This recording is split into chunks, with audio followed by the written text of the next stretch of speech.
ছেলেমেয়েরাই, অনেক বাঙালি পরিবারই কিন্তু নিজেদের ছেলেমেয়েদের সরকারি স্কুলে ভর্তি করাটা বেশ সম্মানজনক বলে মনে করতেন। মানে যে এরিয়াতে আমরা এই মুহূর্তে বসে রয়েছি সেই মানে তার আশপাশে এরকম প্রচুর স্কুল আছে, হিন্দু স্কুল, হেয়ার স্কুল, টাকি, এই সমস্ত স্কুলে কিন্তু বেশ প্রেস্টিজিয়াস ব্যাপার ছিল ছেলেমেয়েদের ভর্তি করা। সেখানে দাঁড়িয়ে আজকে শিক্ষার মান এতটা খারাপ কি করে হয়ে গেল যে মানে যারা দেখা যাচ্ছে যে মাধ্যমিক উচ্চ মাধ্যমিক পরীক্ষাতে টোকাটুকি করতে পারছে না বলে ছেলেমেয়েরা কান্নাকাটি করছে যে আমাদেরকে টুকতে দেয়নি, মানে রাজ্যের শিক্ষার হাল এত খারাপ। সেখানে দাঁড়িয়ে এই জাতীয় কথা বলেন কি করে আমাদের শিক্ষামন্ত্রী? দেখুন, প্রথমে উনি আগে বলুন যে স্কুলে ছাত্রছাত্রীর সংখ্যা কমে যাচ্ছে কেন, সেটা তো বলছে না। তার কারণ আমি সারা পশ্চিমবঙ্গ চষে বেড়াই, সারা পশ্চিমবঙ্গে থেকে ছেলে মেয়ে আমার কাছে আসে। কারণটা আমি বলছি যে যে যে যে ছাত্রীটি, যে মহিলা, সে MA বিএড করেছে, তার ছোট ভাই MSc বিএড করেছে, তারা দুজন কেউ চাকরি পায়নি। 2016 সালের থেকে কোনো চাকরি নাই।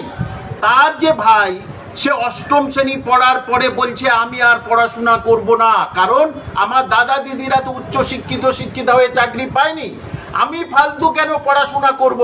তা এই জিনিসটা মাননীয় ব্রাত্য বসু কেন বলছেন না? শিক্ষার যে অবনতি হয়েছে এবং সরকার যে শিক্ষক নিয়োগ করছে না বলে, চাকরি নেই বলে আজকের শত শত যুবক যুবতী তারা কিন্তু মাধ্যমিক পাশ করে পড়া ছেড়ে দিচ্ছে। মাধ্যমিকে প্রতি বছর কমে আসছে, আপনি দেখেছেন পরীক্ষার্থী।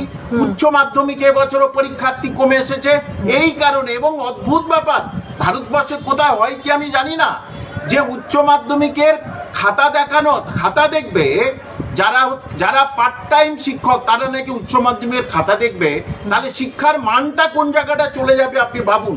তবুও শিক্ষক নিয়োগ করবে না, অথচ শিক্ষক নিয়োগের উপরে কোনো স্টে নেই। ইচ্ছা করে শুধু ওবিসি আর ওই সুপ্রিম কোর্টের উপরে দায় চাপাচ্ছে, আর এখন তুলেছে ওই প্রাইভেট স্কুলের ফিস কমাও।